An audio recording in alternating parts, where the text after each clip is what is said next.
efter bollen, så är Wujkan kommer mittlen, så tar man missan och så en tackling här och bollen ändar tja Kvarjon han stöcker här tar inte lite när ströjas som hade bollen och så en sändning framåt till Gunnar Vatnamär till han ner och högra vantje och så ständer Ari 4 så är Tarpa ströjas som hade bollen och bollen får ut av bollen och inkast och kvar för inkastet till halvtid dömte till HP.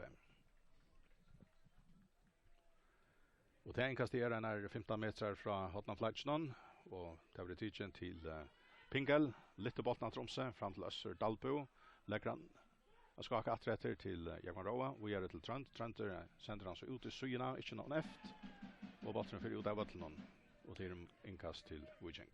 Annars hade Össur började väl, alltså han färd tidje bollen till syn och behält igen och spalta han väl vujer så att han kan komma och i allbäsen. Så han utfyller här till Laikloden som han själv plejer ofta ha. Stankov, ja. Och så Janter har Bjarne som spelar på bollen nu. Trenter i brom till Jekon Rå Davidsen. För Mierna ut i högra borren vid bollen stäckas så han. Så är det åter till Trost. Vi är till Barstal. Och så Daniel Johansen framåt till Råk. Och här såg vi dikten när Tja Daniel han däljer roligare bollen och han får spaltan väl fra sig som ofta till absolut frukt post. Ja. Och Habelinon. Nu att han har sommarstagen. Avgjort. Han fick möjligheten nettopp i senaste testet till spelaren i Göte. Ta i Haber att ovanta vann. I allt vann tror jag eller vad det var. Ja. Och han kom in och löste nettopp Roke ut i testet. Ja, nämligen Roke blev skadad på vägen. Spalte ser det väl ja. Och jag vill lyckas som bit så fast han efter tantesten också. Ta var så Stankov vi och Jordan Moon skorar med landa avgörande mål kanske ut i testet. Men nu är så Roker vi åter och men det vill säga färre muskler och Habelinon men kanske fullt sån här bollspel och det hade vi då se här. Ja, och det är en finna så slä. Nu är Witchinger färdig alla upp och här har finns ett frispark ut i högra så igen. När kan vi ska så har vi halvene här under västra skole och det var nog Hans Jakobsen som ska i rum att ta det här. Det vill säga att det var rätt inskruva spark han är lammer. Det vill säga in 4 och så kommer alla rännande fram i bollen och det kan vara grullet vi var ta. Och här kommer akkurat den som har bollen med rakt i hästen så passar li höver av målmännen. Ja, han är ju väl sparkat det kommer allt från en luft under han ska sparka ner här. Ja. Det var nämmer som målmannen fånga den bollen. Vi hade målmannen känns sig tryckan på ena vägen. Två i bollen blev så höver att hinner rockar upp på skallan. Så han får upp på banhonton och fick han över tvättan och spela åter till Trost fram efter till Össur Dalbo. Han var så krökter här och vilka kan det första av bollen och Laval häver han Mr. Meyen. Bojeres inte vita kvar spelare komma fram till Lansara och Tageras flyer men han spelar så bollen helt rätt så bygger där helt upp och så där om man missar bollen här kommer Arre och är om att föra stäv i någon och ända ner att Wishing kan lägga bollen helt att till målmannen och börja under John från Benjaminsen häver han sänder han fram till Gunnar Vatnamär så är det Erling Jakobsen. Men det som vi såg ju spelen så Witchinger att högerbacken så Witchinger han är skjoltan helt framme vi vänsterbacken är näglångt framme och så här var det själva som skiftevis är i vänstra och högra bor.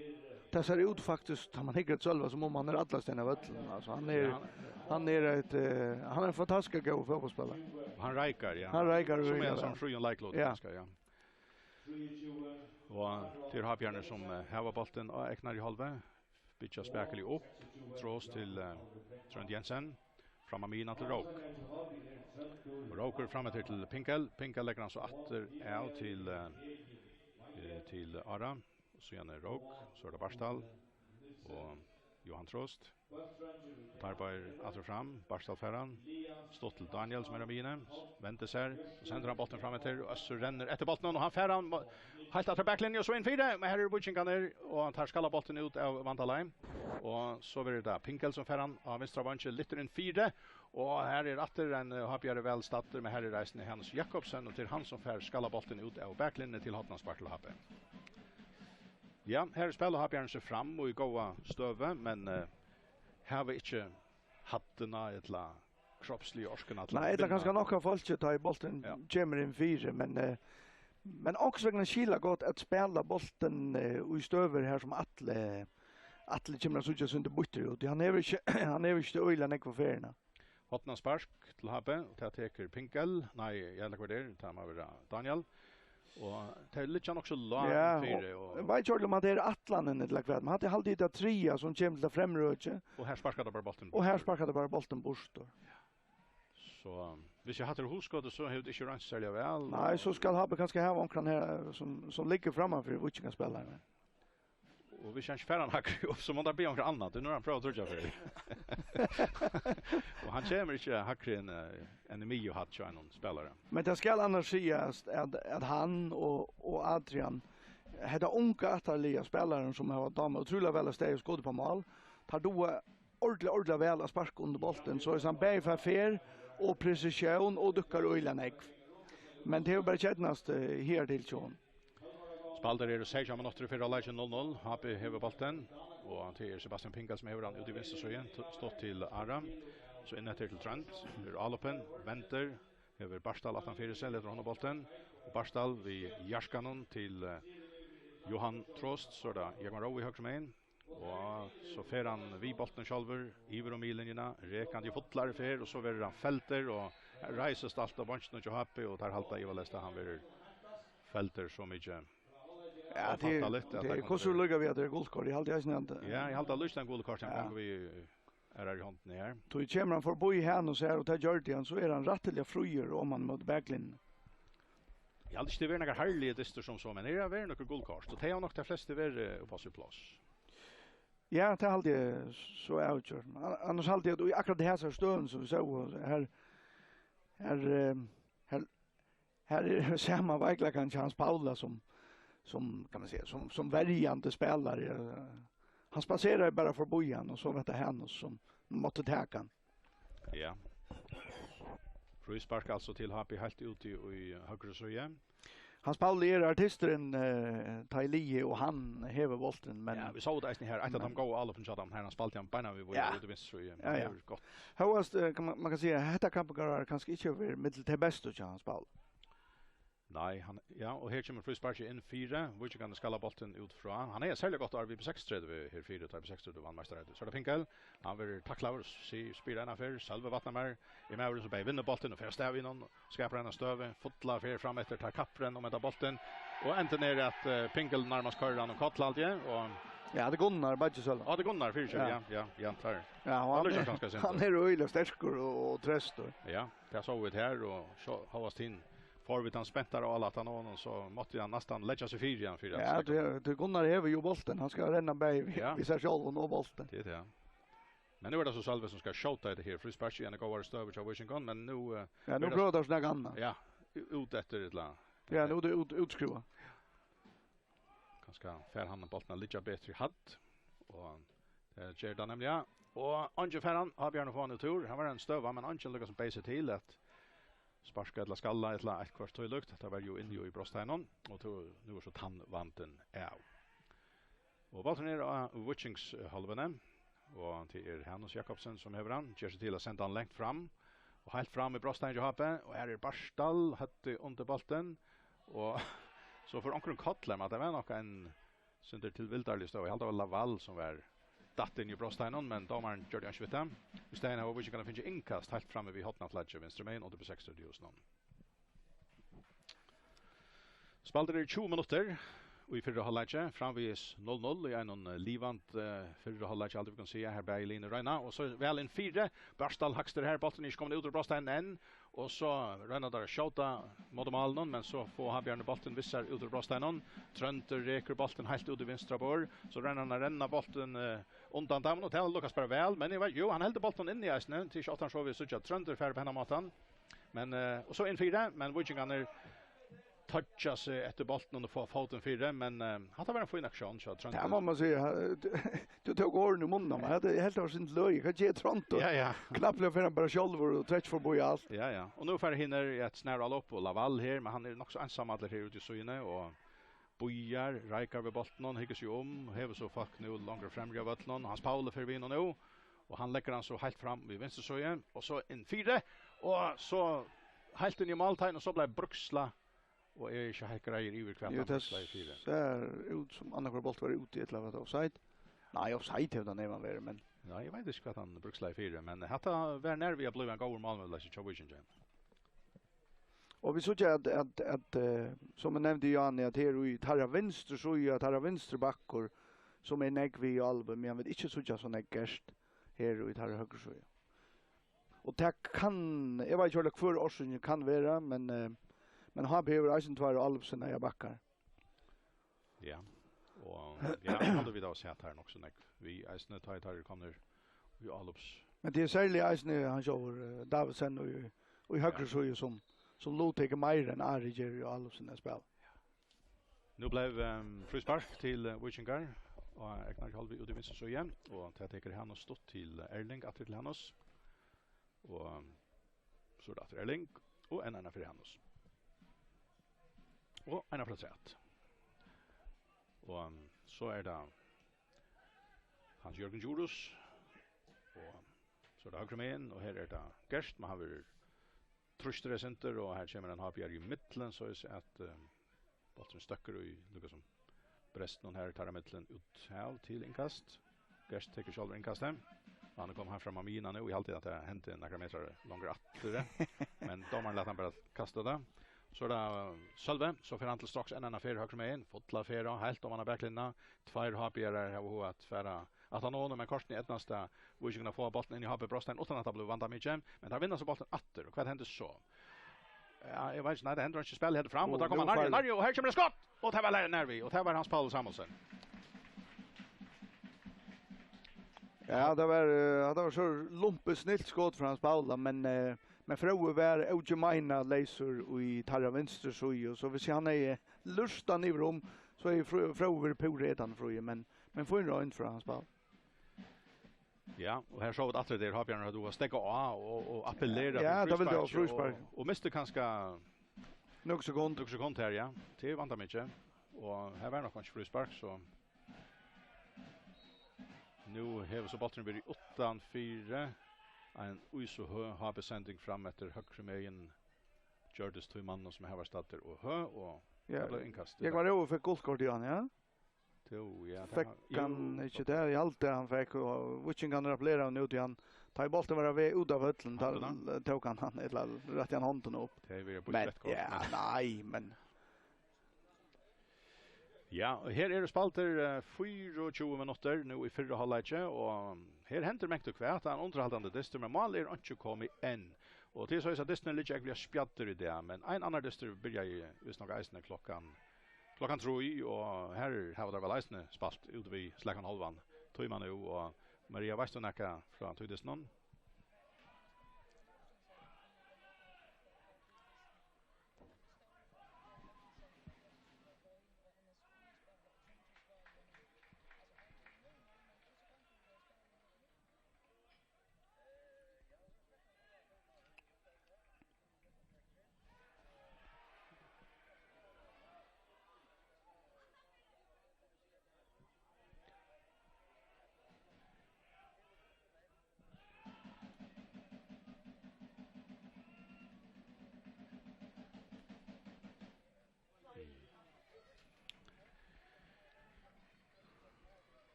Ja, och vi kan säga till det som är jag strömmen att det inte mal kommer ju i Disney och i Sore N. Och här är så 25 minuter färre ner i kontatälle och här är framvis 0-0.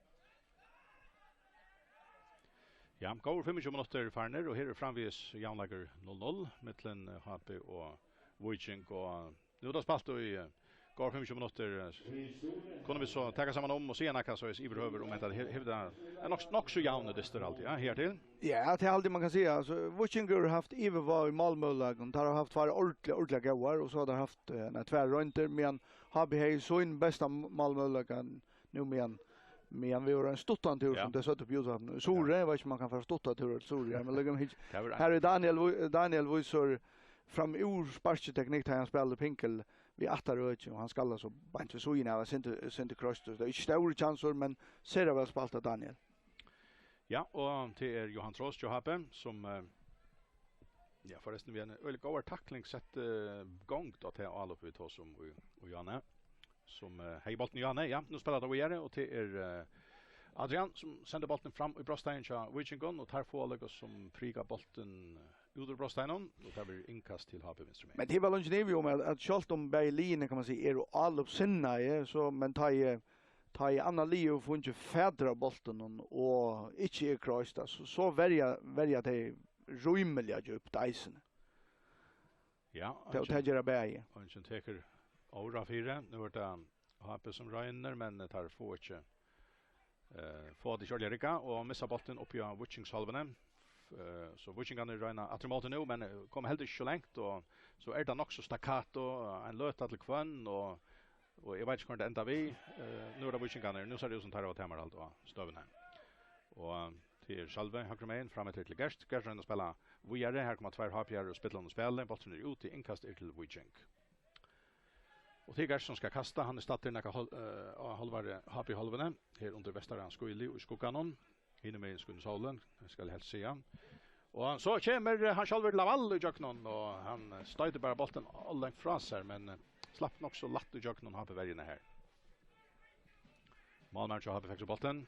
Det är så lätt igen. Från sig Trenter till Daniel Johansen. Startar Amine så framåt till Adrian väntar och stått till Daniel och vad gör han?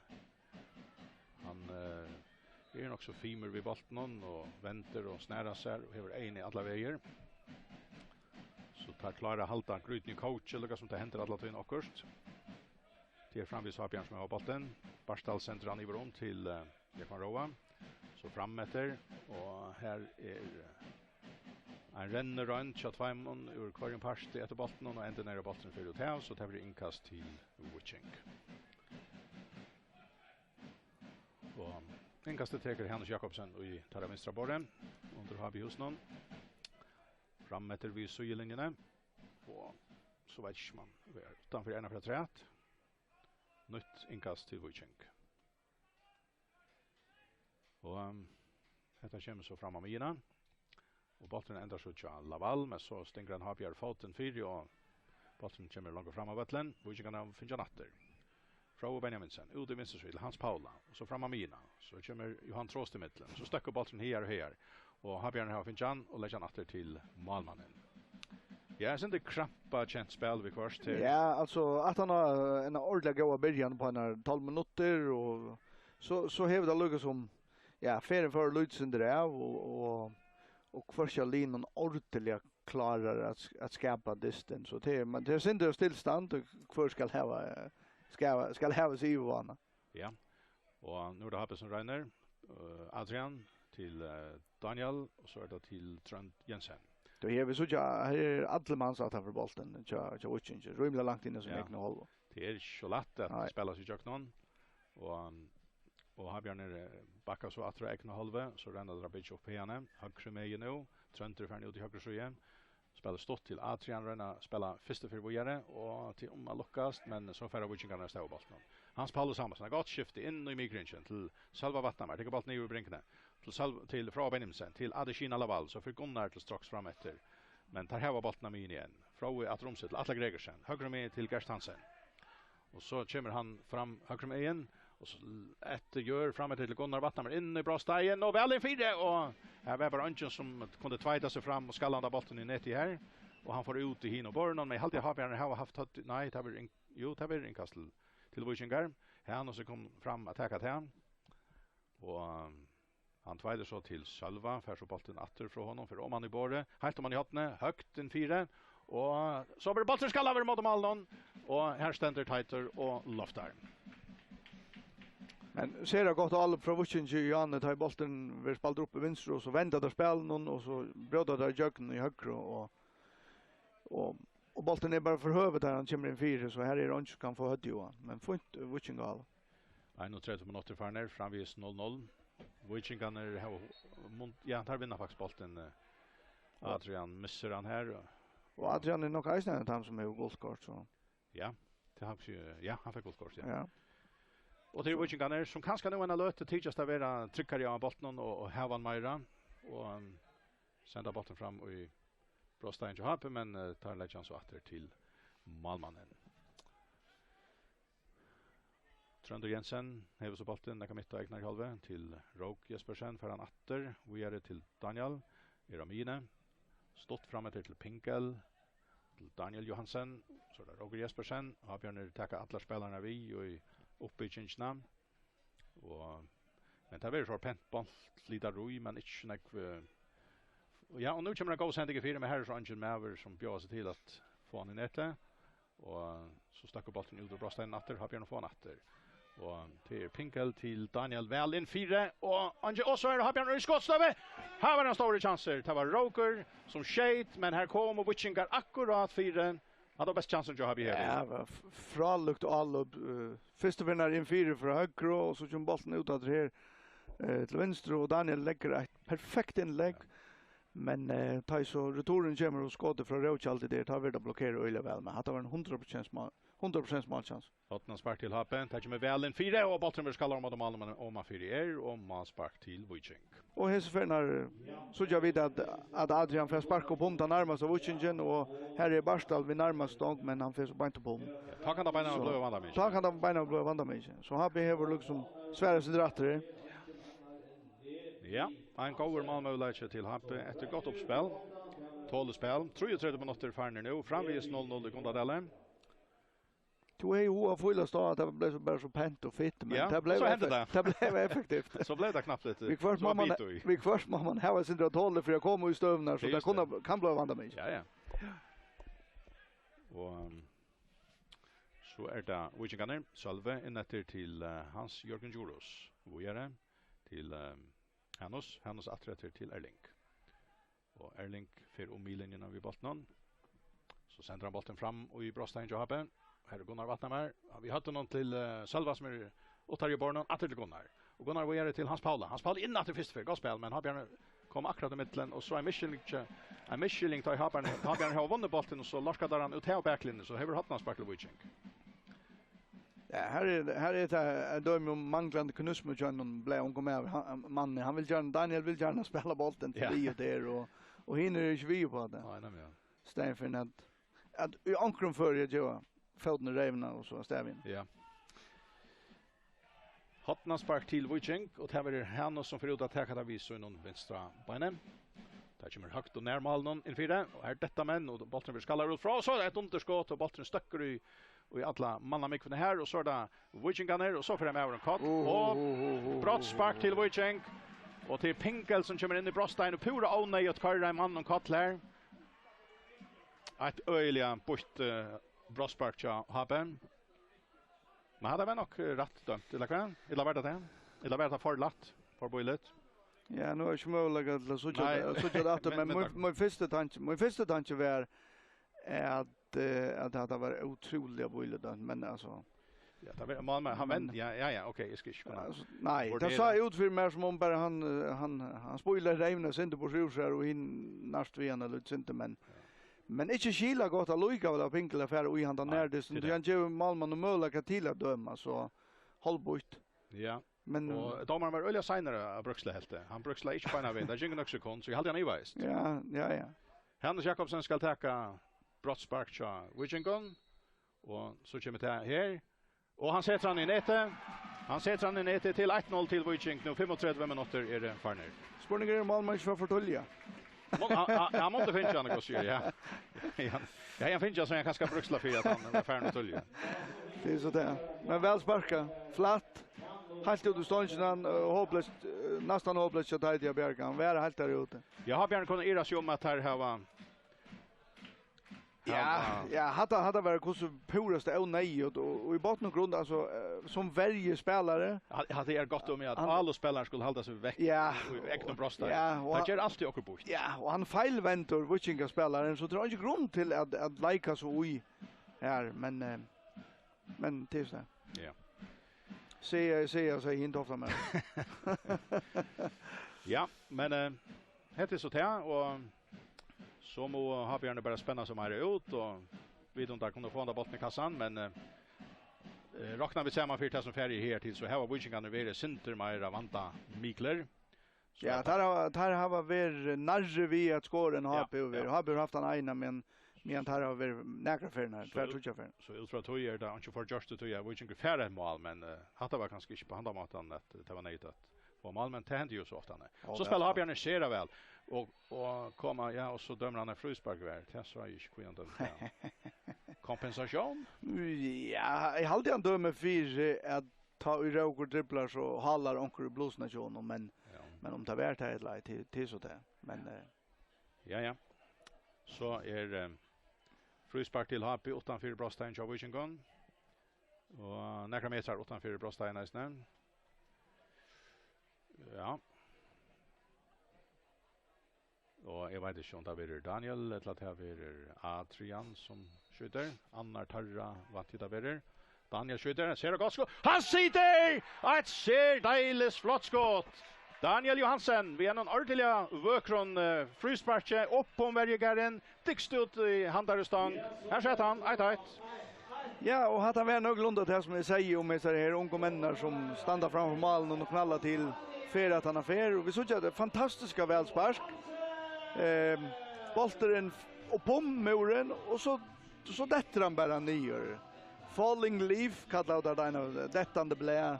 Ja. Lobanovski kände russisk och ukrainsk landslagsvänner som i så innan spelade och är så fantastiskt spark han fick bollen att detta knappt i luften och det hade sparket och Daniel och Adrian och samman vi Öron Sona Olsen till dömes då fram urväl hade sparket. Ja. Men så ett nice har Sverige också kört efter.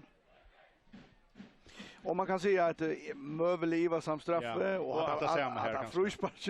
Helt inte chatta om störst. Det var ganska öjliga lite alltså. Och så får inte så domaren gjort alla parter glädje kan man säga. Ja. Jag husar det bara vägen att han kanske. Ja, nej, jag husar inte. Så det kanske kan så för att här ju alla upp Gunnar fram och högra vank och tar vi inkast alltid bänt vi åtna flaggen. Annars är domaren inte very fokus, annars är han löst uppgång. Vi undrar det gör sån här som bara som Bejer och mål. Ja. Och det är Alex Trolley som dömer också, ja. Ja. Ja, det är han.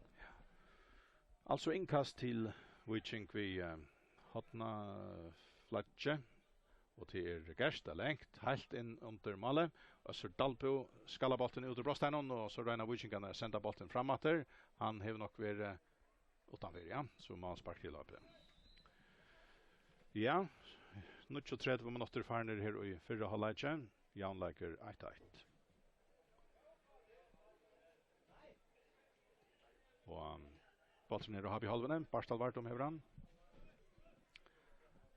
Trönder Jensen, Roker, Elflutton, Jespersen, Johan Trost och Trönder. Adrian Justinsen.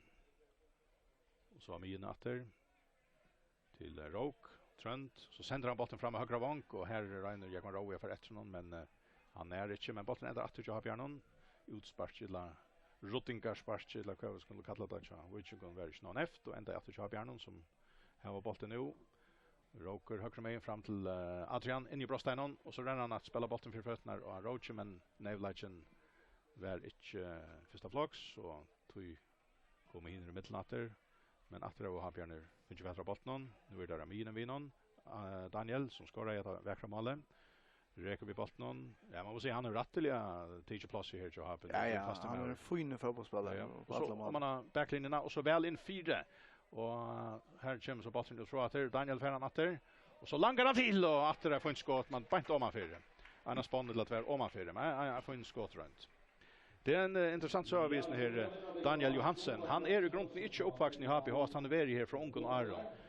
Så vitt jag vet så är det han själv ungdomsvänner till HP som fick lockan till han är annars en sån lags med över skilt alla. Ja, det är några år sedan vi hade då 4 extremslagare av 15 landslinjen och han var en tarra. Och ta över han så spalt här som jag tror 14.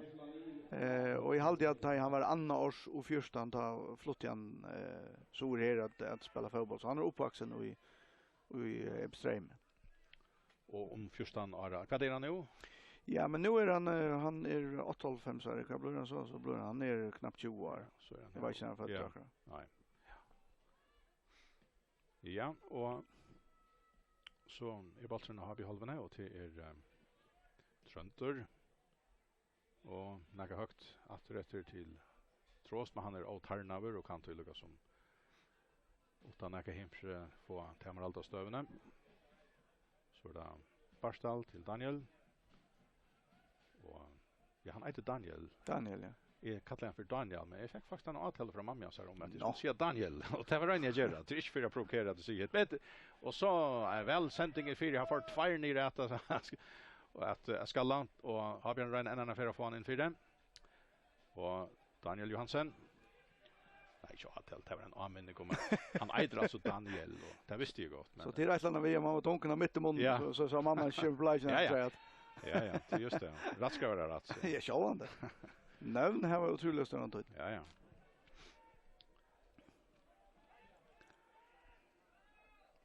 Men han är konsur moin och mynt av en hape mivallare, en som är donalig av bolten och tekniskt väl fyra. Han är halvdje en också typisk hapspelare. Så är som hape konsur känt för det. Ja. För ja, en av för då nog. Det blir en annan diskussion där vet. Jo. Men ja, och till så sagt bara inte så länge sedan att han lyckas som fick möjligheten och tog han kan vi säga och häver vi fast med över alltid så gärna jag Linus Chan Sigfrid Clemsen. Men det är Habe som är lyckas som häver spelar mest vid bollen nu. Ja, spelar så spårningen till watching som gärna vill leva dem där eller vad. Och så en 4 åter men lyckas som ta bollen skall ur borden in i Brostein så vi kan ta det man skjuter och ha Björn att vi vann det för. Jag vet inte vad det är då. Det är ju ganska då. Starka vägspelare så vi kan eller ha Björn är ju väl mannar uppe i all upp någon ett land. Kvärt är till man skjuter att det blir vanta mycket in i Brostein så vi kan. Så var det goalkort. Vad var det nu? Nu då Pinkel.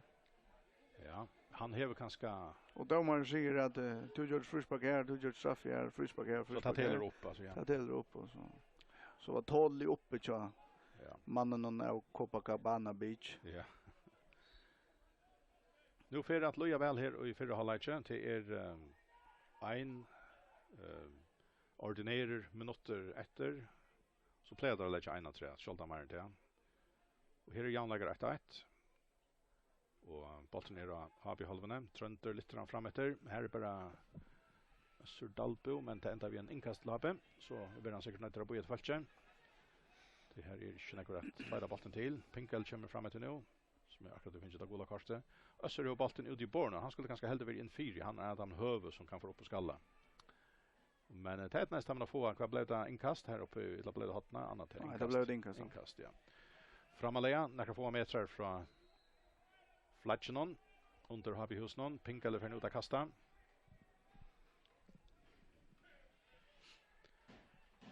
Och vi kommer där. Väl in 4. Malmören loftar här som bollen. Han kastar långt, han kastar helt in i mål så. Han kastar att det spark. Ja. Och Elias är gott utspark fram till Hans Paula. Nu är tojen färren. Så vet jag. Nej, här var inte lagt att rätt. Så här är halvläger. Och det är 1-1 och Malmö kommer vi stått och till bilden. Först ett brottspark i 35 minuter var det ja. Ett brottspark som var det centrala ett av Pinkel som kom under en Wojcink och en Akatla vandalesar stöv in i Brosteinen men brottspark var och till sätt i Hans Jakobsen tryckte nete. Men så gick det bara 2 minuter så fick HP ett fruspark som kanske eisne var ut i buljera slanon på ett utanför Brostein så Wojcink och det var ett välaspark som Daniel Johansen häcknesliga lite upp om mankaren så Wojcink och dykst ut i vi era ståndsjena og havast malmenn var færre rattan ved et botten så rakk han ikke. Et vekkers mal og så ble 1-1 og til som støvan her til og helt stort sagt så halde vi kunna se at vi då sen vi ser att två också jönde i hur förra läget så 1-1 kanske gå vardag. Ja, det är alltid. Alltså vi då ser två fina mål, alltså det är två gåspark, brottspark och ett fruspark och vi såg en öliga goda början på det stund. Första 12-15 minuter var och fina där bilder jag åter och fram. Och så igen då har linjen kanske skifts och löt och haft det avvist ivetag utan att det blir så öjeligen näck för målmöjligheter på sjur. Wutchinger har haft flyger än HP. Men en javlager är väl en god mynd av en rymliga fin och fotbollsdyst som till tojer över rymliga välspalt vill se. Ja, och vi boja spänt till sättna halvlek om Anna och Leon eller bäj 2 för att lägga kanske mera 4 för att vinna. Om så är det att det halta att javlager är i minna läge. I vis ju Berlin i halta att javlager är kanske i minna läge. Möjligen Witchinger kan freare. Nej, det ska jag kunna säga. Ja, alltså är väl det bättre att Witchinger hur bättre råd till Jan. Har bättre råd till Jan. Har väl nejvan råd till Jan men Witchinger kan leva vid en Jan du hast Karl i sannolikt kan vinna sidna parten mot Rebestreime och här vi kommer närre så är det en mycket kvalitet och gott och tann som är allvar att göra alltså. Men det är synd då kan man säga. Det är synd Lars för Witchinger start hempa här. Men det kan göra det gott att vi. Det kunde ju han göra det gott att men det kan gott vara att det var inte li också som så att låt bara ha komma lite närmare så kanske vi klara en omställning. Ett line table. Ja, det är just det. Tror vi det också avgjort att vita om det blir en vinnare eller om Line skulle stanna om det ska stanna jag någon ta i Lioter. Det är sportgräns som vi förra på efter en löt igen alltså fyrbils Janlager nu kommer halva lag och i Kondadelle här halvlager vid steg och en löte men vi är åter ta spelarna kommer av vattlen och här nyan åter och i kring Pitchersville.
Ja, för var klart. Ja. Ja.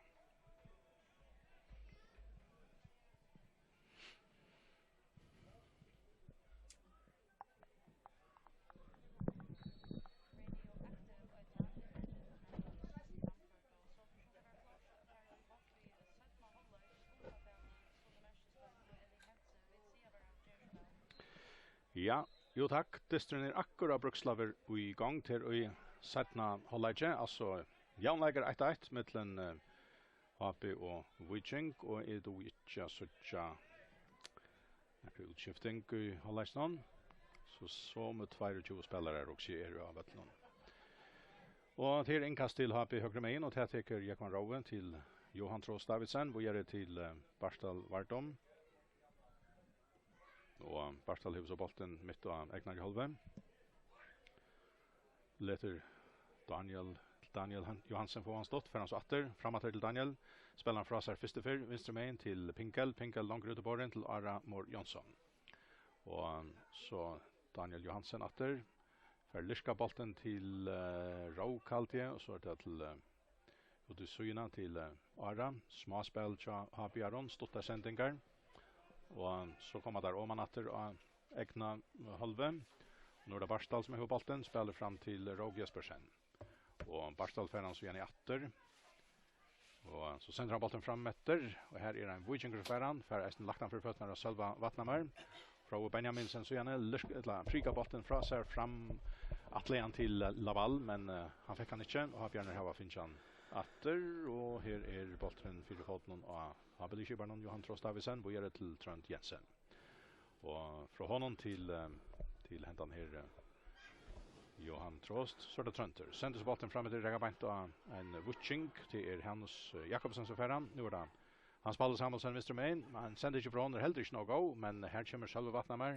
Kviker, fætra bolten atter. Det er Erling Fohan. Erling sender bolten fram og har på i halvene. Og her er Johan Trost. Nikker han for føttene og Trønter spiller så videre til Barstal Vartom. Og hva henter Sjøjane? Barstal til Trønt. Og en annen fyr til Barstal. Og ja. Tar spela atter og fram Søyna mittlen vid bolten og Egnar i halve. Det henter ikke det store her byrja vi. Være spel, leitande spel. Så kommer en høsending fra Barstal fram etter. Her er Gerst og Vikingon. Fister av bolten, så feras bolten fra høtt til høtt. Og her i Otav, og Otav innkast til Hape og til færre. Habjørner broderar seg fram mot Brosteinen. Det er Pinkel som hever han. Legger han ut fra han til Trønd Jensen. Og han rønns ved skott i mot Malen, og det er på en ved Søyna. Ja, så fikk vi det første etsøkene her i 17. halvleggjen. Nå 30 minutter er og færner. Ja, hadde bare en lengt oppspill til Habjørnen. Ja, og få inn Røyndeisen fra Trondheim. Men jeg heldte Malmaren hei takket som tog at han fylte jo den veien. Og Trondheim fikk nok ikke noe negafere av bolten, og heldte ikke noe nevnt, men første runden og få inn Røynd faktisk. Ja, og så er bolten av Vichings halvene, og til Vichingane Kjolver som er havan, Lisebergen, Atle Gregersen hever han, etter gjør høyre med til Salva Vatnamær, Feromina vid bolten, og jeg halte det er Pinkel som elter han, og tar Årekvann som ikke, at her først syfte få bolten av Vichingane, men så kommer Ærer hin til Hjalpar, og har Bjørn få så bolten atter til Atter Pinkel, men han støyde bolten lengt fra seg, og så gjerne detter han, domaren dømmer ikke. Ja. Og ja, han var ganske frispark. Ja, det er ut, men tid her. Og hvis ikke, så skal han ansa seg Pinkel, han er jo guldgård. Ja, tid her. Så da vi ikke kan så spiller der så vel i kjøkkenen, og Terje kommer, men nå kom Fletcher opp til at her kom kanskje i noe året tog. Jeg sa det bare ikke. Jo, han vinker nesten på en av veien. Han spiller pikka Lloyd Sinte for sent her. Hvis han spiller første så kan han bli rubbla fri. Ja, her var Engstøva. Og nok så symptomatisk fire til inntrykk jeg har vi her til har vi blivit mer og mer spelande lia og hinner kvigga seg og alle opptatt. Ja, og hinner boja, synes du? Ja. Og har Bjørn släppa kanskje eisen at spela, men Nevlagen sviker vi kvarst og i eisen tar man løtt og sendingen on. Og Bujingan har så finner bolten atter nå. Her kommer en sending fra Atla, helt ut i høyre søye, og så en jeg tar bedre kjødder i at, og fra her fram til Gunnar som nesten leser, men Malmaren Titor är kommit ut och hur finns ju bollen. Så kommer det här Mara. Sakliga uppbyggande småspel jag har. Tar här bollen och ägnar i halva nu, åter och fram. Nu är det Daniel som är över med inne. Helt ut i söjne för att skå. Inte frispark, bollen är ute, inkast till Wichenk. Gers ska ta det, men domaren ser ut till kommer. Han har kanske observerat att han är stjälna några meter inför för legend, men det går inte skvara för. Du står så domaren håller. Han är ganska hårt frågan. Ja. Ja, det gamla var det till man färsar renniga lopp så stäcker man av och så färsar man renniga på andra träet. Så vinner några meter. Ja. Men som jag tänker lov att ställa väl. Och så efter en Jognobrottsrun till själva vattnamar som alltid Röjnes tattler kommer vinna några meter och tar bollen så vidare tacklar ut till inkast och häva där inkast också framåt igen. Och vet någon hesa för högre mejen kan bli till en 15 meter kanske från hotna platsen under Habihusen. Och till långt inkast från Gers, den kan bli vanda mig. Ja, 6 minuter för här sätta hålla Jan lägger 1-1. Mellan Happy och Wichenk inkastet kommer här längt in 4 och bollen kommer ner efter att ha färdast om en 2 hött. Och har Björn få bollen ut ur Brosteinen och för det här Trönter alltid han följer så bollen vissar men han är gullig ensam attler. Spelar så över till bollen. Wichenk kan sända en retur åter om man mot Brosteinen ju happen här för Laval efter bollen om man i borren. Färdra bollen ner vid backlinjen. Rekres inte på bollen nu och för in så där från Benjaminsen som är här lägger bollen från åter Gerst lite han väl in 4 och har Björn få akkurat till Johan Trost. Krutlen under bollen så är så att han inte ändrar för igen Wichenk så kan skallan i netten. Och han bollen är så ändrar att jag mine här var Erling Wichenk första bollen och som är så där han. Så är det har Peter som kan börja nutchen och tar lägger helt att till man för att för under det här uppbyggande spelet. Spelare är 6 minuter här i sättna halvlek och här är 1-1 och ja, vad ska jag säga? Det händer inte helt stora och like-fairen är helt inte nekva. Nej, det går så en örs början en tidisterna. Så det är för halvlek för gång alltså och det var kanske vantande som vi snackade om bara ta i halvlekstecken var att Wichenk så kanske inte lägger så nek för men har vi alltså bruk för att vinna det. Och så en Atletichenko har Björn om att komma nej här. Kort tackar han. Malmö här står 2 uppe i bollen och ja, Malmö är väst om jag kommer ro i att shota med här var att så jonkas lite spel i varje ettla akengant spel så Wichenk och här måste ända galet så Abbe. Ja, och tider match sen. Ja. Ettla nästan. Ja. Fotbollsspelare har ofta lintet till att göra det här tar man gör och bort så man rönna finna där men så ljus man är helt ångstande så där försvärare lut sin det man gör det och bort. Ja. Det kan vara där så business är ja. Ja, här var det snart outgjort till Skivradilja. Det här måste kosta dem dåst. Ja, spelare gör sig klara att komma in. Jag hade Georgievich för att komma in. Ja, och det är en god utskifting till inskifting till Wichenk. Han kan sätta Loivo i Avalvara. Ja, han känner bara ena lag och till fram. Kopplar för fram. Och minns med rätt så kom han eisen in här i Gondadal i 2-2 disten. Kan det passa och skifta mynterna fullt och helt? Det är lugga vid. Jag har också en dist i Gondadal 4 år här och Georgievich kom in och brötte mynterna fullkomligt. Vi minns det inte för att disten, men han ända 2-2, ja. Ja, väl kör mål och alla så slöt som inte blev vidkänt. Var det här? Vet du tog disten? Okej. Det var inte minns bättre. Jag hade vi varit här och satt för att disten. Jo, det är det säkert väl. Ja, tar rockning vi. Hvis vi tar som åker från 1905 ja, så är det sitter fast där. Ja, sitter fast där. Tog är det. Så läs. Ja, här är en shifting av vi kunde vänta att till andra här 90 minuter för ner och vi är framvis 0-0. Tajt och vi kunde dela. Så för att minns det. Men jag vet att det händer också annat och är Gör väl. Ja.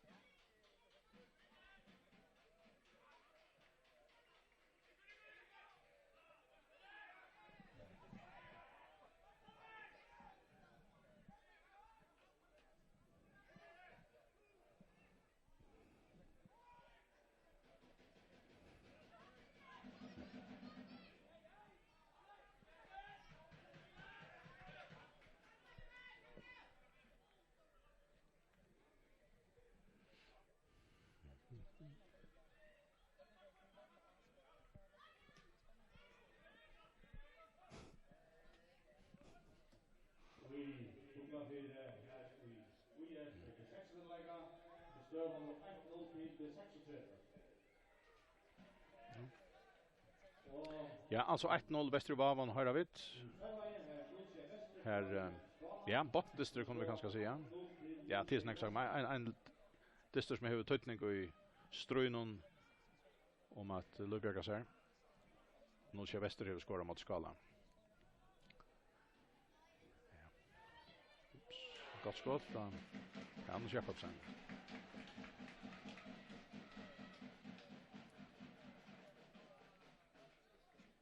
Ja.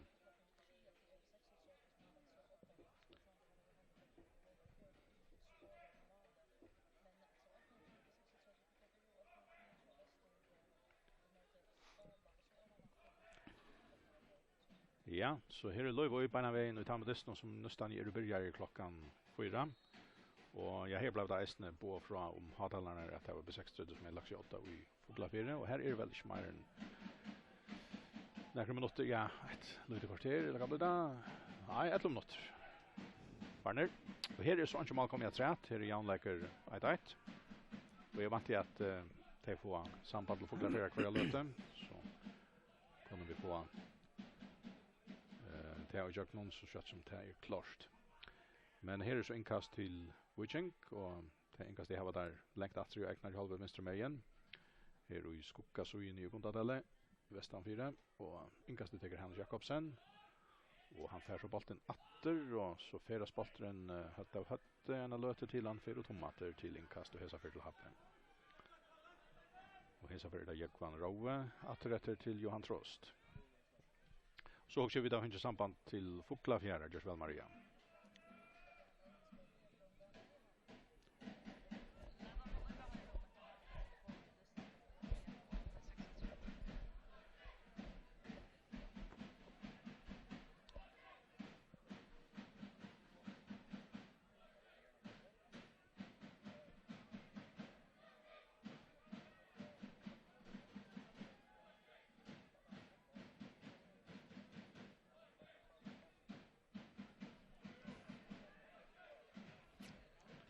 Alltså 1-0 till B6 Foglafjärra mot UIF och det var Ottmar Ferre som skorade.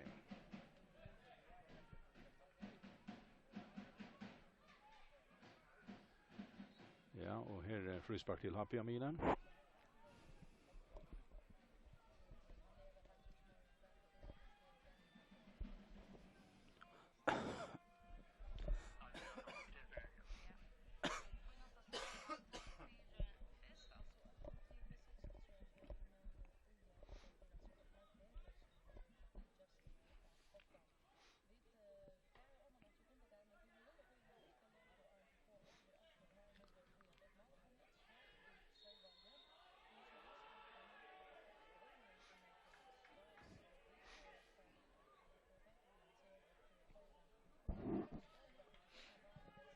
Ja, frispark till HP en går stöv här högt med.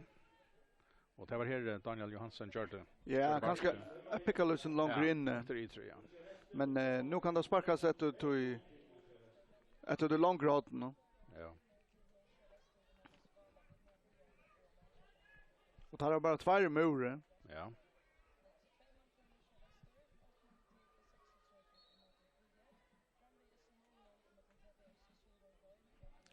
Och Daniel skjuter. Ja, han skjuter samma väg. Ja, det var alltså frispark till HP och Daniel Johansson rände sig ur inte akkurat som stöv som Tajan skora i målet och HP för alla men också lycknande men hesa för var skott inte lika gott som ta förna. Och nu är alltså Wishingen är flott så långt fram av vattnet och har finns ett inkast till frispark där där värda finker också framåt och HP håller vi ut här med så igen. Inkast alltid Hans Jakobsen ska kasta. Och det blir till Erling Jakobsen som kommer fram vid. Och så kommer Össur Dalby och ränner att Aurekvan. Sölve vattnar med hos bollen lägger han till Atle Gregersen av mine. Och Atle lytter så bollen diagonalt framåt. Jag vet inte om där nu andra bollen nej, det gör det inte. Han vill över till Hanus och ut till inkast Lappe, inkast i färre. Daniel Johansson har på bollen, vi är till Trent Jensen. Och långt ut i vänster så igen. Här är det Armor Jonsson heter han. Och Trönter Jensen vi är det till Habeli Kibaran, Trost, Lasse Dalbo, Prigran för fötterna och Trönter Jensen. Stadra mine, så jag var ro och färdig strax saker med, men Trönter Bojare center, men så har han sett bollen fram till Lansara, så innetter till Adrian Bojare. Roker skjuter om man fyrer. Men han häver möjliga skott här för att vi till han just ofta nu. Ja, det är gott ha uppspel här i Tarja högre så och så in mot mig och väl här Roker och han har gott plats och gå att ta till att skjuta men jag syns inte så innan center på. Ja. Inte något gott skott till affär, men har Björn haft tvär lugna skott rönter nu här i senaste. Stövan är en som över 1-1 och spalter är 15 minuter här eller 16 minuter och i sedan halvlek. Och bollen är åter här bort vid Brostein av Wichinkon och tar på så tämmer allta stövne och bollen blir center. Så det kan ro igen kommer lite om man har upp jag ritchen och en motläggare men det är bättre så kommer han inte helt skriver ner rätt spel helt fram och så är det här på Jotnatökon nettopp jag kan ro och Filip Georgievich med kommer av Atlan. Filip färs och fettrar bollen, centran in Brostein Jabi och Abjörn får ju skott av bollen och Wichikan in i Brostein med bollen och så lite sommerstanta och så blir det Bruksla 4. Nej, och bara alltså sajt vet jag inte men får du inte en fruspark här? Vet inte. Han är det inte. In i Holmanen och här bara utanför Havet Brostein. Ja, okej. Ja. Jag vet inte vad det är. Men kanske nej, han kan ju döma för rangst och sajt här. Ja. Att det så är sin löj. Men fruspark är det så blivit till och tätt kommer Malmö har själva. Sänder bollen långt fram och hina halvorna. Här är Atle Gregersen Hackster. Vi hade någon lukka som färran bollen ut i söjna och här är bollen färdig till så har vi hur inkast. Det lever som var men denna berserk nästan tror in. Där gänga berserkare gång där ja. Har Björn åter Reina att spela sig framåt i vattnet vi är skott Rein bollen stackar ut i vänstra bord Aramor Jonsson och bollen och Kajeran han ligger som tryppare center bojar han är ju pinkel chassar lite från först för bollen och pinkel åter till Ara och så Reinas vi är någon skott i en 4 vi alltid ända vi hotnas spark till HP. Hotnas spark till HP under B36 vid Husnon och alltid det är Adrian Justinsen som för att skjuta.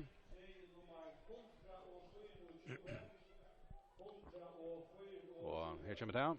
Väl en 4. Och här alla ser det väl men vilken kan vara Hackster stod av bollen ut där han ändrar att köra. Samma manne in 4 åter vilken som stod han ut tur att Brostein och har Björn vinna bollen åter. Trönter lite han väl en 4. Nu är frukt att han för. Ja, och här är Adrian har bollen in i Brostein och när och så ut från åter.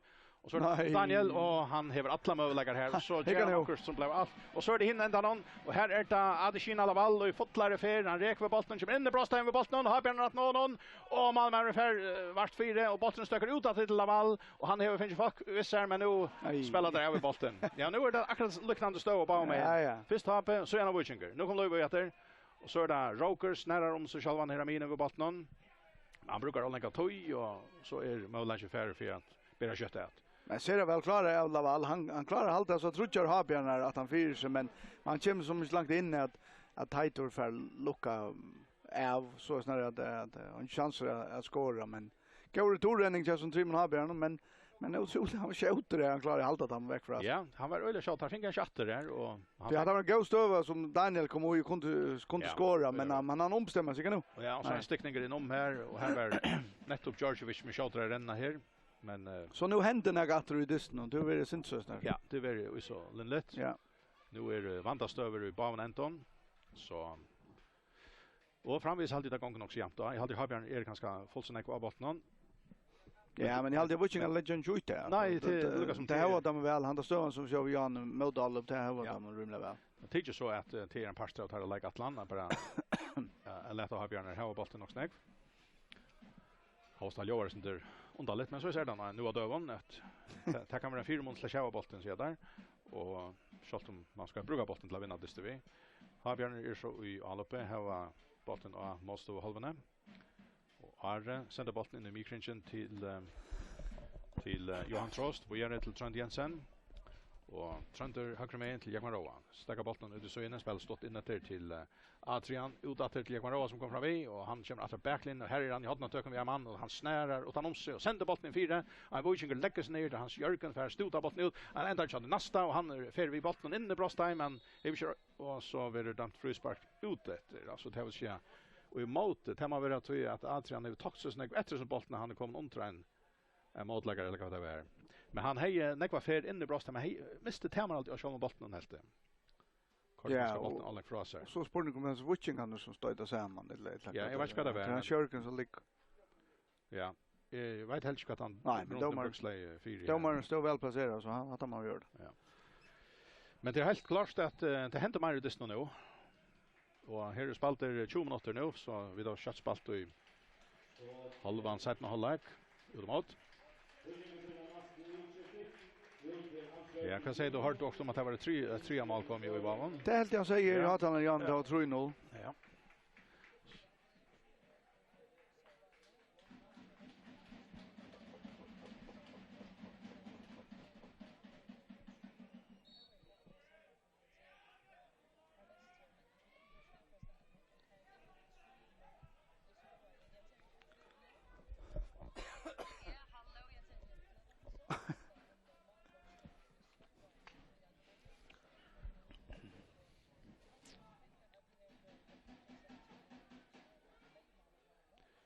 Ja, så det var inte kan slicka fram vi här Salve.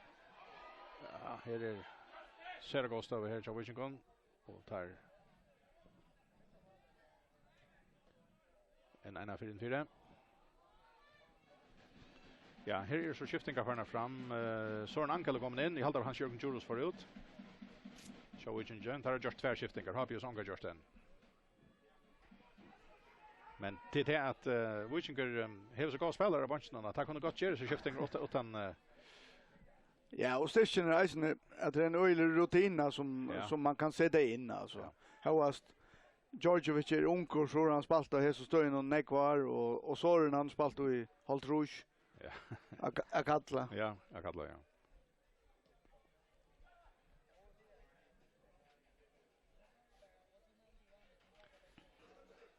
Ja, och här är det så. Trås till Jagmaroa. Ivrom till Barstal. Ja, vi har några spelare som hit upp. Ja, vi får sända. Ja, och så där. Ja, första timingen är det inte gå här annars kunde det bli helt översen. Så in fyra, Eldrange Maver. Så är det Daniel. Och vi så nu. Han tar tack inte ordentligt ja. Nej, men hade ölla väl spalt och all upp och Adrian för lagt att fra så in fyra. Men tar bolt i minuter då tar Daniel inte no nej men får inte alla. Ja.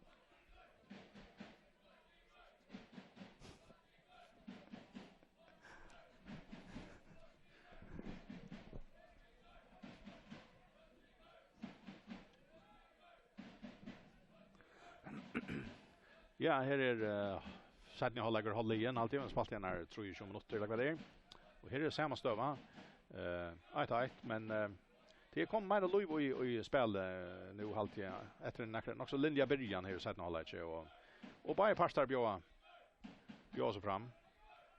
Och här och Jan kunde så se att har Björn var också när vi men där fick det Rika och Wichinger nu på Arden är nu ekla när vi och nu är det här efter tar som söker att och så är det åter in i vägen. Adrian för till strax vid bollen högt med in kommer fram Amina. Så stäcker han an. Mittenbein en modläggare. Till Daniel han spelar från sig på vägen. Och Habjørn spelar kött från syd till syd. Nu är det Ari som har bollen vänster med igen. Och så är han nog att sätta fotla för fram efter. Han ränner där första och den nästa att backlinjen sänder han in för det. Atle ständer för bollen kommer. Häver han, sänder han från sig, finner så möjligt till omställningar. Ja, så är det Georgievic. Yes. Spelar bollen skiljer gott från sig till gott spel Jovigon och så är det om man missar bollen till. Missat nice.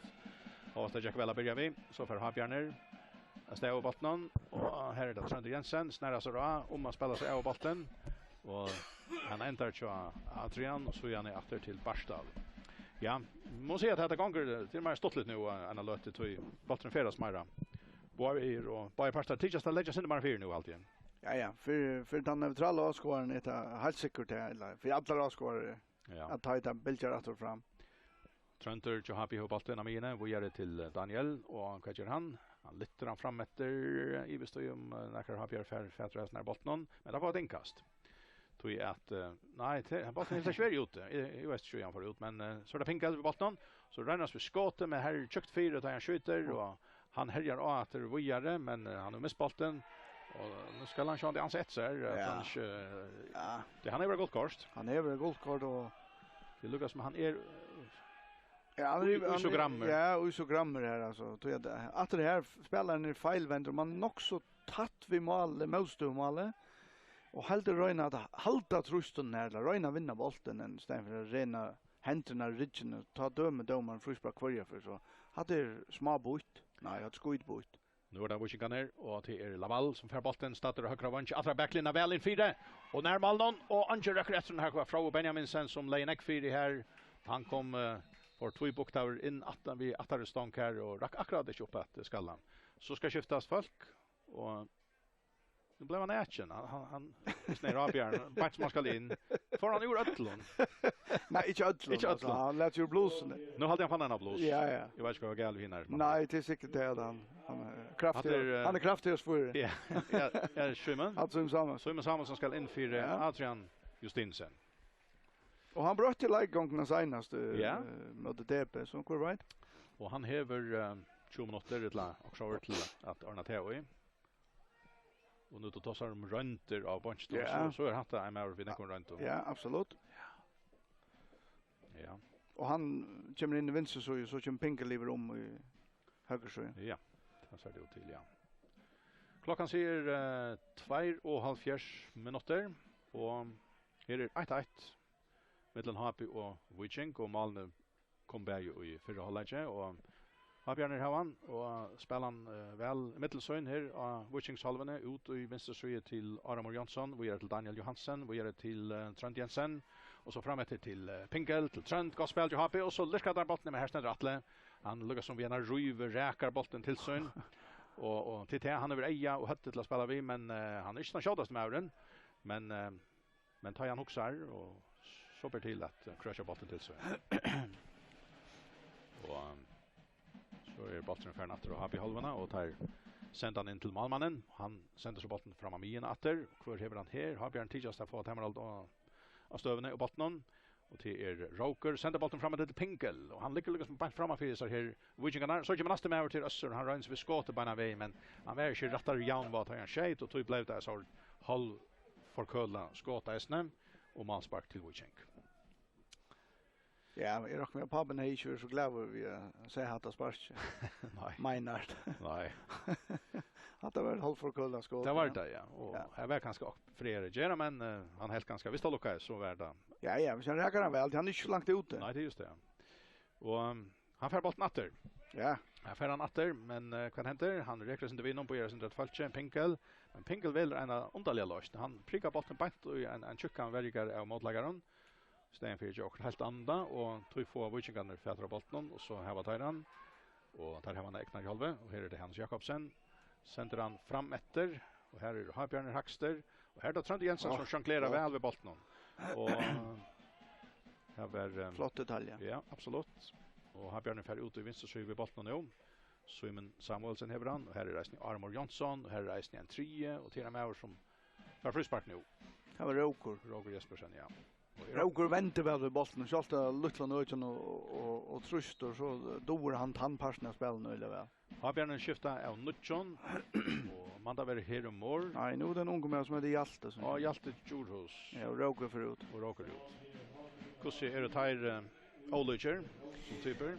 Ja, det är där. Alltså Hjalte är ganska mer en sån eller så som är har känt han men nu var jag kvar han kommer in. Alltså han kommer säkert samma plats alltså men jag tar inte ska han ge men han kanske är mer en sån strusch med vår.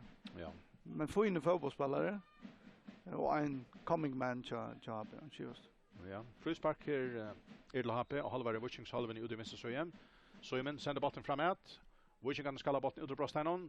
Och så ett skott mot målet men vi längt så in ut flera meter så in och man spark till Wiching. Ja, her ett kvarter efter av vanliga lektoy och i Gondadali och Mali kom ju. Sätta hålla inte ta ständer en som över och gör någon 1-1. Och är väl allt att här har som verkligen har bruk för säkringen så och det ser så ut hvis vi hittar spel. Ta lägga sen man 4. Så tar vi nöjt på ett land tidspunkt ordentligt lägga några 4. Ja.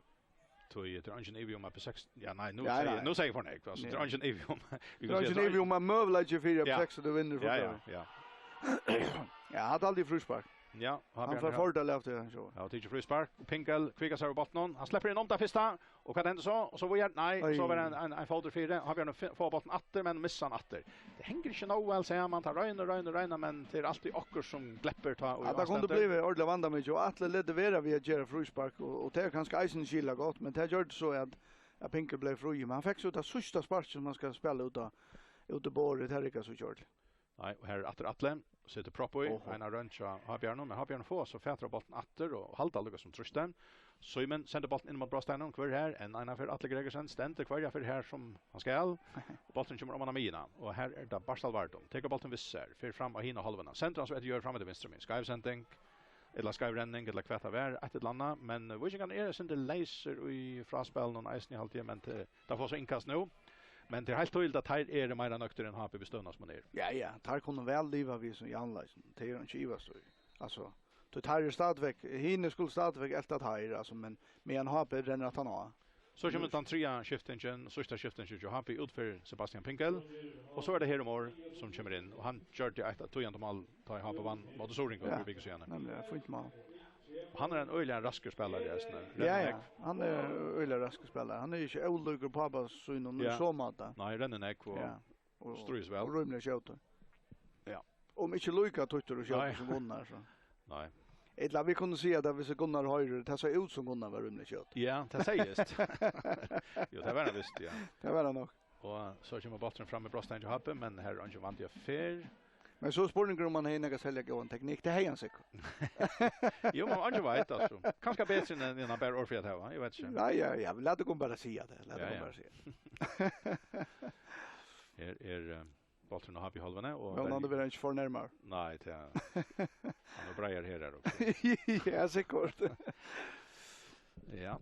Klockan gånger, här är 12 minuter efter av vanligare ja, gott väl av vanligare lägtoy och så ganska alludes inte vi lagt att trät alla och 34 lägen så att tog in för över knapp så att han som Atlas har vinnat att desten och här vi ju sagt att till några gola för några av parterna inte har vinnat den här desten i halvtid tar jag se Wigan är här var rockna sig fram till att hette här är att gå alla om så är det att få ett steg här tog det kan vara kvar i norska stämmen att desten där men från stona kontar själva vi till att bryta långt om det kan få det är faktiskt långt mycket kvalitet ta vi en ser avgörande distur i kappens nivåer och jag hade ja Johan var nog gott. Han var gott ja. Alltså toppdistren mellan ja så vi sätter oss till helt så kommer ha på ta förut stigen och ja en så i tar vi vet ska du skulle det här lötne men alltså en så ger 6 och på 6 då är vi står vinna så kommer ta på 1/4. Och så där var Schenker och tar få bollen helt in i måltagen och tar få hotna spark och det är så grulliga skott kan föra på över. Här var det frispark till Wichenk. Det är bollen ner och det var själva Vattnamar som lite grann för har bevänt fick ju ordentligt hemma alltid och det var Wichenker som lukkade som var nästan klar att skjuta mot målen men så blev bollen prickad ut av backlinjen och här var hotna spark till Wichenk. Men alltså här är det 1-1 och det kan ju hända näck på mellan 20 och 15 minuter i en fotbollstest. Så det är inte säkert och men så att Chapermal kan komma rätt. Men först vill Alex Trolay tala 2 år och två spelarna. Och jag hade det här och Erling eller vad är det? Ja, det och ja, jag väl. Hur kommer hotna spark till Wigan under badmintonhöllne gamla Sumgili har sagt och så för Malmö så har vi akkurat just bollen ut till Brostein med bollen kommer in åter Atle Gregersen är kommer upp på lighten här och så ser domaren att det ska vara frispark till AP. Ja, det är väl fjärde platsen som ger att Europa Cup plats. NSOI är ju steipa vinnar. Ja, och skulle ta över 12 trycker, ja. Och tar trycker, ja. Så till så det är 60 då som har ska få åter, som har vi ältor och vinner på 60 då och har vi inte för några portioner annan jävla så blir det. Så är månader stora och fight district. Ja. Nu fyra dagar Vikingur senaste skiftning nu idag och till nog en avvisar Lava Maus som ska in, Andreas Lava Olsen. Och vi skiljer att Amalie kom ju i Foglafyr, är det så Maria? Ja, UF skora. Ja.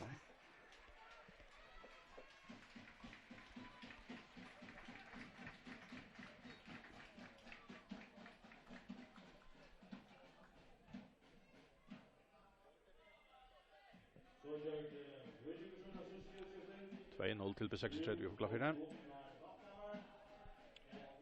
Här är det 20 minuter efter och nu har vi partan i Josh Butler skiftingarna. Vikingarna ligger fram vi här, kommer in i brastan Jabe. Laval, hur bollen är, Röna kommer skottmåla. Har Björn Röna alltså efter där fettlan också ner. Så där Sölve och så är det Andreas Lava Olsen. Han langar till. Nervi, han beina vägen bjöse fram här.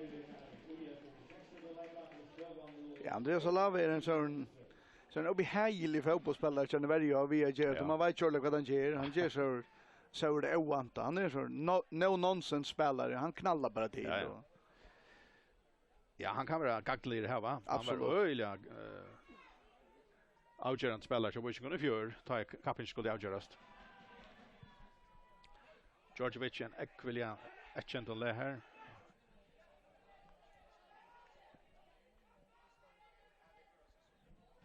Kan nu gott spel, Djordjevic. Ja, och vi kan röna komma in i brastan jobbet och göra resten, men här ständer Johan Trost för fjärtra bollen. Center han fram av Mina, så här är det Simon Samuelsen, han är en sån first timer vid botten. Där är fint och så där Össur och till Simon. Där är öliga fire här har Björn men tar arbetar väl samman och här var fram vid bollen mot den ekvon mot läggaren och så lägger han bollen väl. Nej, han lägger han i grund till slasher säljer väl för den och han kommer lite ner målmannen och han var knappare ut och fick han. Men till visst tar har Björn skulle färra så är det inte något väl man. Nej, här är då som oftast i underdelar här. Kanske som ska boja Lutsen, han är ju folk visst här in i Amien som kanske att har kunna boja Lutsen till fler folk kommer vi all. Han spelar inte det här typiska omställningsspelet så tar man bara ge vad håll och boja till där. Här var folk till att så chat. Och så missar där bollen och det är Sölve Vattnamar ett lavar där Soren Angel eller vad det var. Ja, lugga mig så spelar det bollen framåt till Laval. Han häver bollen, han tätter här för en frispark. Nej. Målspark till HP. Här är tjej och en halv minuter efter av vanliga lag i Gondadalle. Här är mål kom i sättna halvlek.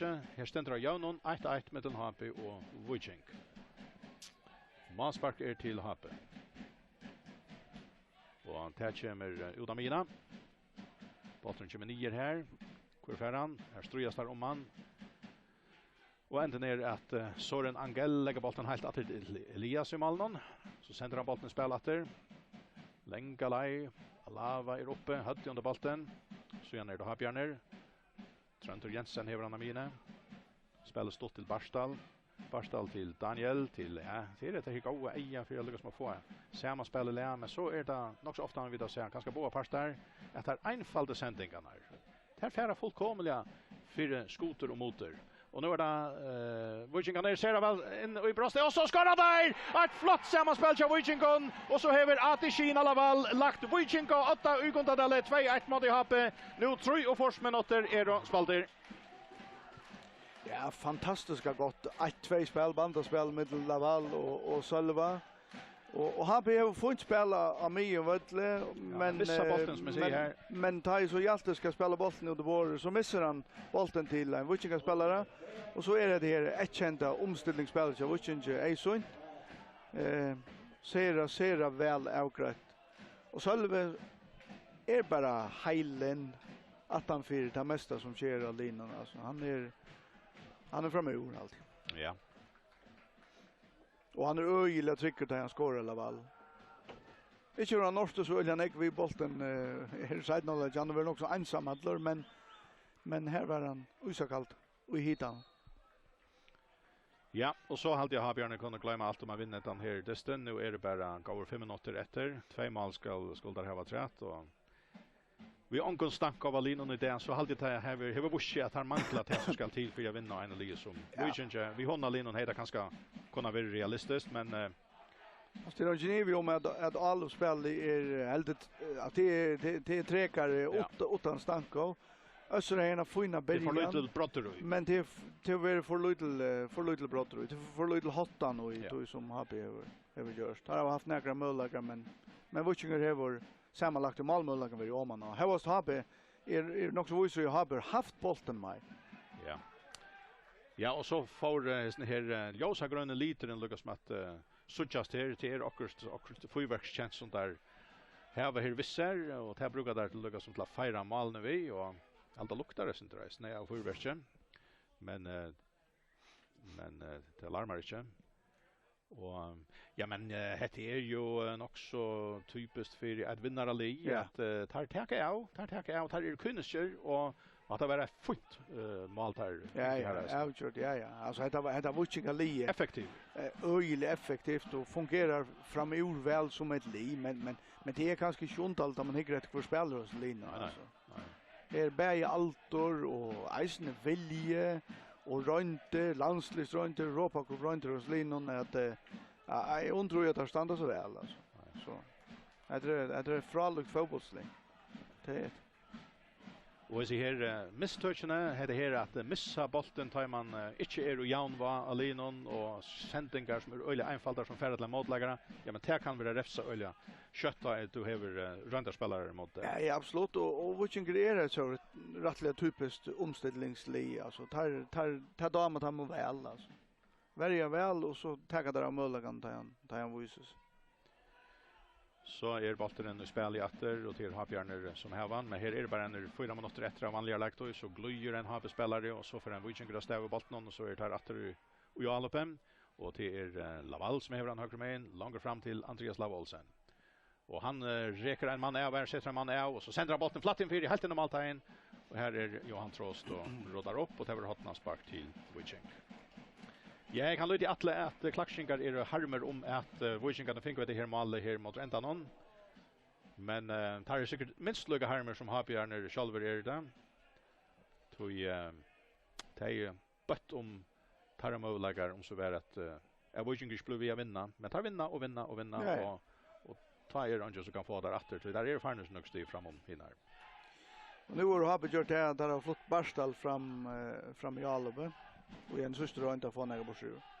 Hotna spark till Wojciech och han tar kommer snärande in 4 och det var skalla ut från men inte så grönt långt ut från Wojciech kan få en åter från till Filip Djordjevic och han är ute i vänster så igen och han knappar vid bollen ettla Raikar här och här sätter färra och för han hotna spark nej det var inte det var manspark.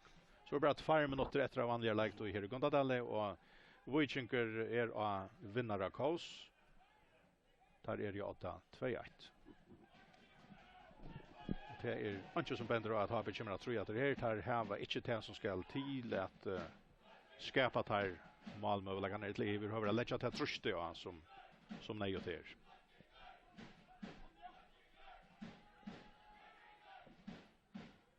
Och bollen är Ramivötlem, Daniel Johansen som är väldigt under i det. Och så spelar där så väl fram mot Brostein Johape och så för Summa Samson frispark och Hetson är en stöva som vi har gått och skott kan göra mål. Ja absolut. Nu kunde han passande skifta. Han kör han Adrian inåt och nu ligger han till högra benet men nu är han switchar väl. Nej, men det är så Daniel som kan köra. Ja. Och Röna få Summa Samuelsen och karriärer borta från sån här så vi står alla så få mål. Ja. Han rent spelar till med. Ja, nämligen. Nej, det kan gott för så man kan skruva den på jobb. Ja. Men det går så den vandas då. Ja, det är det. Vi har gått och skott så kan det rycka, men vi kan göra man går in i Eknon Brostaje och det är 2 meter utanför. Brostajen kör Washington.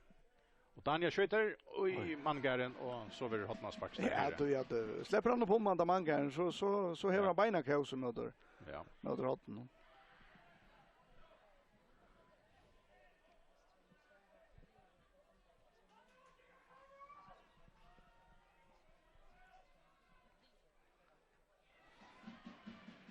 Och här hotna spark till HP Teacher och här kommer Så rätt omställning. Och så är det Wichigan som har möjlighet här 2 mot 2 man. Fått färra och till Laval till Sölva men nu vant inte att det händer till helt stora att nu har HP kommer åter. Men Sölve han fer bara alla med jökna och han snöjt den första han snöjde nästan den nästa vi men till ändan så är det så nekvorotan om man att där färra stäv bollen. Men här tog in färren och kastar den där så inte ju solne. Jo, jag tror inte man. Är det tror inte det ständer. Tror inte man måste vara lagt det rätt. Se där. Okej. Ja, och här är alltså 2-1 till Wojciech. Och så rände 2 skärman och nej. Och domaren säger att det var han kanske kört frispark men där den som halta var en underlig disposition men det så synd löj ut. Det är ju som man ju Andreas Lav också var dottern taje. Ja, och så för Malmö en guldkort. Jag vet inte vad han har gjort till säkert. Ja, men det är att här vi att ha spelare kommer långvis från rännande och ska blanda sig på i. Ja, ofriar stöver. Ja.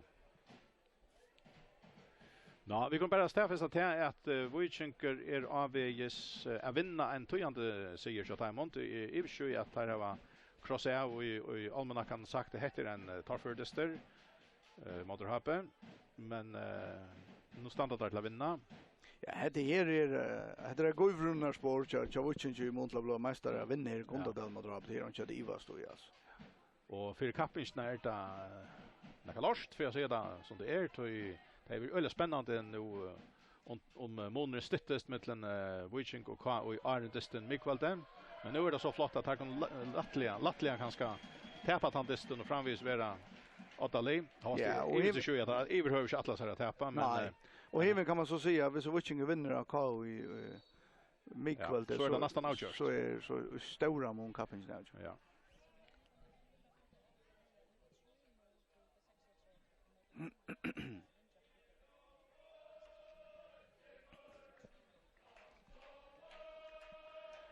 Ja.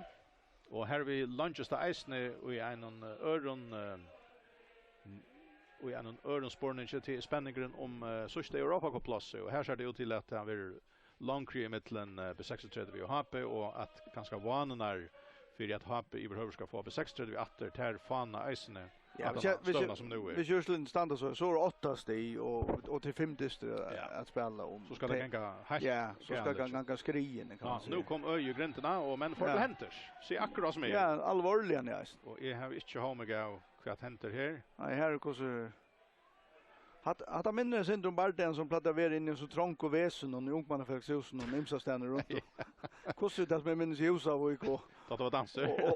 Ja, det var danser och ja, hade så inte gott ut alltså. Här blev onkel Black över vattlen och Atli och Trontor vattnar vart här hittost. Ja. Och inte värda vinnarlig. Nej. Ja. Och fjärde domar inte han höver av högst, han har nästan att ta. Nej, jag hade så nog så konstigt ut. Jag vet inte vad domaren kör. Nej, det är så det. Till Onkran.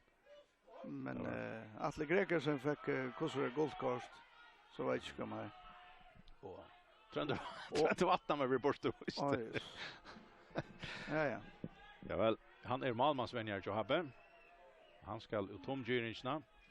Jag var det han och Atle som kom. Ja, det var kursor arbete men alltså Pinkel fick en ordentlig center det han brast i planen men kvar gjorde det har chans ju. Det var inte slä men här var också skumpa i ankran. Här var det också trångligt här ute i Abbebanken. Jag vill inte klämma oss till att det gjorde Atle här men nej, halt det var helt blå en alert. Nej, det är kälsamt vi så mycket och kärleka ta ju avständer i fotbollstistet. Ja. Så att ja, nu spelar vi det nu och tar för över Liot kvar låten.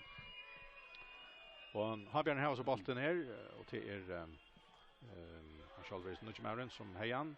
Nu är det Lava Maren som fick han. Sölve så är det från Benjaminsen, lång sändning från honom. Iver till Tait Jesson och han lyfter så bollen till Jekman Roa och här kommer så Eisner. Georgievich, men han är nära i bollen. Trönder Jensen sätter bollen fram efter. Barstal som sagt kom fram i alla på lite bollen fram efter. Och här är det Dalbo som tar bollen vid sär och så kommer nästa med över till Heremor men han räcker inte målet ta igen. Skjuter och manspark till. Och hade varit det Liot och i Gondadale. Vikinger vann 2-1 av HP, og det var Adesina Laval som gjør det siersmålet av 6 minutter var etter av Destnon. Annars var halvleikstøvan 1-1, og det var först ett brottspark som Hannes Jakobsen sett i nätet av 35 minutter var farner, og så jauna i HP ved målet av Daniel Johansen og i 36 minutter. Og ja, ett tøyande stig av Vikingon og i tarra strempan at endurvinna mästarheten till Toria Sia en öliga söter sig av Taimon och en avsiger jo HP som visar sig kanske att för att kosta nek vid herra kapping vid 6-30 om ett fjärdeplats i år. Ja. Ja, i halvtid man kan säga att det här Europacup-plåset det är färre ur potten och tja HP och förra mästarheten tja Vuccinge. Det kommer ju i potten. Gången ner. Kan man nog en också i Mikvald. Det visste jag vinner det. En också i Mikvald det ger att det är uppe att det inte är avgjort. Men som man inte det dissar skronne så ser det ut som om Vuccinger i det att det går fed och emot de mästare. Ja, och samma någonting i Vedesten? Ja, samma någonting hade jag att pastar av dysten var och gåer och avvärder. Men det var helt slakt och i öron löton. Vuccinger var åmanna att jag också över stora malmölagar har stått för så öjla neckor akkurat. Men har var mera bollen men inte lika vanta mycket. Och jag hade Vuccinger visste gott lispel och tar då och på mölagan tar så uppstå och en av timon var där pura iron där läser här side knowledge och tagga som all. Så allt i allt vi lägger att Vuccinger ligger här så ligger. Ja, och här